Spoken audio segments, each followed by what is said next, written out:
Saya ingin membicarakan sosok gubernur ini. Baru pertama kali saya melihat seorang pemimpin yang amat sangat dicintai rakyatnya. Beliau adalah seorang gubernur yang humoris, ramah dan sangat penyayang terhadap alam dan lingkungan. Beliau yang membuat saya nyaman kerana kebaikan dan ketulusannya serta merasa diperlakukan istimewa. Beliau mempunyai sifat yang sangat mulia dan bijaksana. Banyak orang yang melukainya, semoga beliau tetap sihat selalu. Pengembala, budak angon, pemimpin spiritual yang saya hormati, saya muliakan dan saya banggakan. Saya mohon maaf terlambat karena dari pagi saya belum pernah selesai. Habis ini harus ada keliling lagi. Saya mengucapkan terima kasih karena tugas pengembala itu mengembala berbagai jenis. Tepuk tangan semuanya. Saya tidak bisa nyebut satu persatu ya. Setiap orang, setiap hari itu bicaranya tentang iman.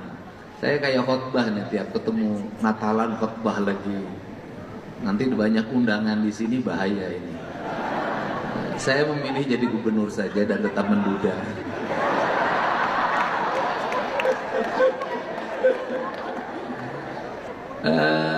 Ini canda aja.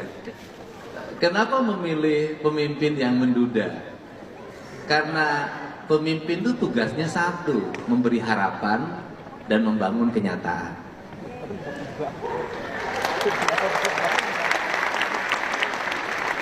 Kenapa orang mandangnya lebih tajam pada saya? Karena memandang duda itu tak ada penghalang. Dan saya tidak mau rakyat saya melihat saya ada penghalangnya. Karena saya tidak mau warga Jawa Barat melihat saya ada penghalangnya, maka saya tidak akan membuat penghalang bagi rakyat saya. Saya tidak akan membuat penghalang karena agama. Saya tidak mau membuat penghalang karena bahasa. Saya tidak mau membuat penghalang karena baju, karena kesukaan. Saya hanya ingin menyatukan, yaitu rasa. Setiap pemimpin spiritual pasti mengajarkan hidupnya rasa. Orang yang punya rasa itu pasti punya rumasa. Gitu loh. Orang yang punya rasa pasti punya rumasa. Orang yang punya rasa pasti punya selera. Tingkatan yang tertingginya adalah rumasa. Tingkatan terendahnya adalah selera. Karena rumasa itu apa? Rumasa itu dalam bahasa Sunda begini. Hirup ukur sasamperan, awak ukur sasampayan, sariring riring dumadi, sarengkak saparipola, sadaya kersani Gusti. Karena orang Sunda itu jarang menyebut nama Tuhan. Yang Sunda ya. Kenapa jarang menyebut nama Tuhan, bahkan dianggap sesuatu yang tabu disebut? Karena tidak boleh menyebut sesuatu yang maha, sesuatu penentu, sesuatu yang segala-galanya. Karena bagi orang Sunda, jangankan menyebut nama Tuhan, nyebut nama ayahnya aja udah nggak boleh. Maka dikasih alas.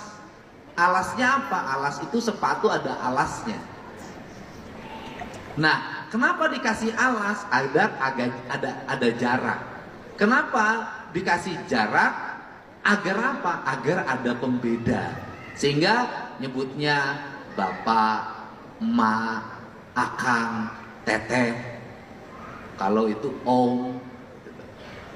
Nah, karena pakai alas, maka karena jarang disebut dan itu sakral, jarang disebutnya di mana? Di lidah.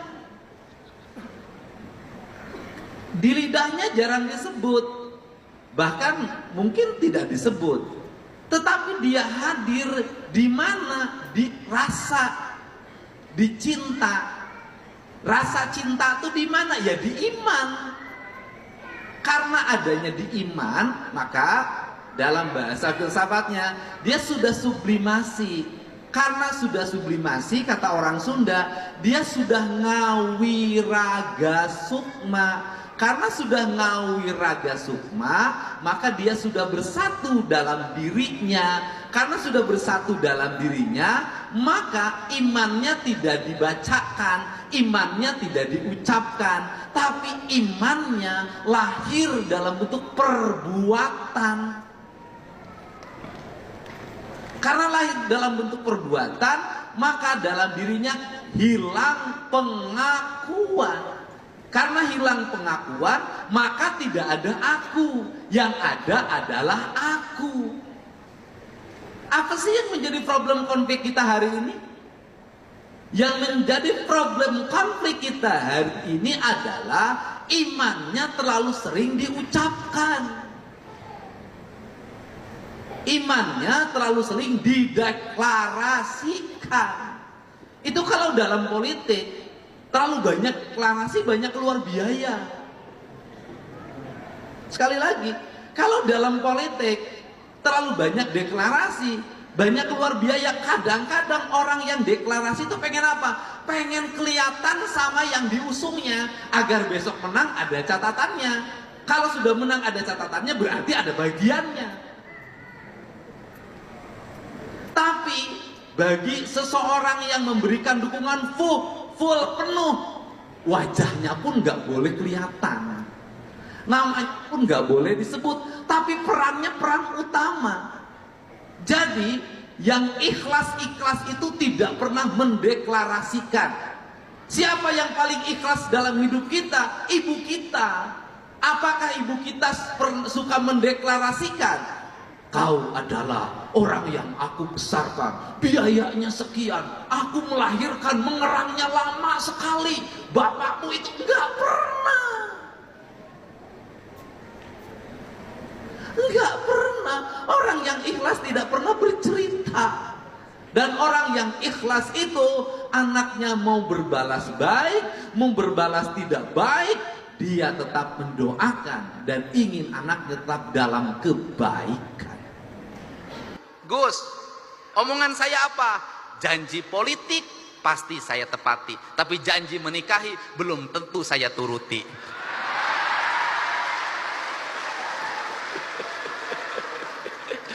Saya terima kasih ya.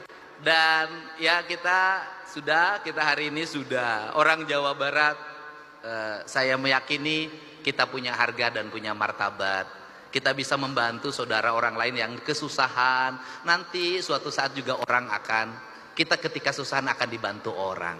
Jadi itu ciri khas hidup kita. Dan jangan ngomong ngapain juga. Itu ke Sumatera pada di Bandung banjir. Ya. Di Sumatera ge loba urang Sunda sia teh. Barang amprok, aduh urang Sunda hungkul. Loba di Sumatera Barat aja 60.000. Urang Sunda lain, urang Sumatera Barat tunggul di ditu, sia teh ulah galak, urang dia ge loba di ditu. Loba sia teh. Nah, tetapi kan semuanya selesai. Artinya Bandung solusinya saya udah nemu. Satu, gunungnya dihijaukan. Yang kedua, sudahlah daripada capek-capek rumah di bantaran sungai kita relokasi, sudah. Pimpinan DPR saya mohon izin. Daripada terus-terusan tinggal di bantaran sungai ada hampir 1.500 rumah. Mau tiap tahun gitu-gituan, udah daripada tiap tahun ngomong hal yang sama, kita pindahin. Sudah, cukup duit kita untuk menyelesaikan mereka, cukup. Asal kita mau efisien, sudah selesai. Saya pilihnya begitu. Tiap hari, saya paling lucu itu di Dayakolot. Yang paling utama Dayakolot itu bertentangan dengan keadaan. Ai dayeuh depan kota, ai kolot teh orang tua, ayeuna geus nu batur kabeh. Itu orang kebanjiran, tendanya di atas bendungan. Cek aing teh lieur yeuh. Ini air di atasnya ka Dede. Di atasnya di situ bikin tenda eueuh deui tempat cenapa? Ai sia lamun aya caing keur hees kumaha? Aduh. Assalamualaikum warahmatullahi wabarakatuh. Alhamdulillah di subuh kali ini bertemu dengan Bapak Haji. Siapa Pak Haji? Ruslan. Pak Haji Ruslan. Berasal dari mana Pak Haji? Terengganu, Malaysia. Terengganu, Malaysia. Ana dari Indonesia, Jawa Barat. Apa yang Pak Haji Ruslan dari Malaysia yang ingat dengan Jawa Barat Indonesia? Kang Deddy Mulyadi. Wes, Kang Deddy Mulyadi, Bapak Aing. Gimana Bapak bisa kenal dengan Kang Deddy Mulyadi? Itu selalu keluar dalam apa itu Facebook, YouTube, apa semua. Facebook, YouTube, selalu ada ya Deddy Mulyadi. Bagaimana Pak orangnya? Mantap, baik hati. Doanya, harapannya untuk Pak Deddy Mulyadi gimana Pak? Agar Kang Deddy Mulyadi dapat jadi Presiden Indonesia. Amin ya Allah ya Rabbal Alamin, ya Allah ya Rabbal Alamin. Dari kota Mekah Al Mukarramah, Pak Haji Ruslan mendoakan dari Malaysia nih, dari Malaysia, jemaah dari Malaysia di Mekah Al Mukarramah bersama-sama mendoakan Kang Deddy Mulyadi menjadi Presiden RI. Amin ya Allah ya Rabbal Alamin. Assalamualaikum warahmatullahi wabarakatuh. Waalaikumsalam.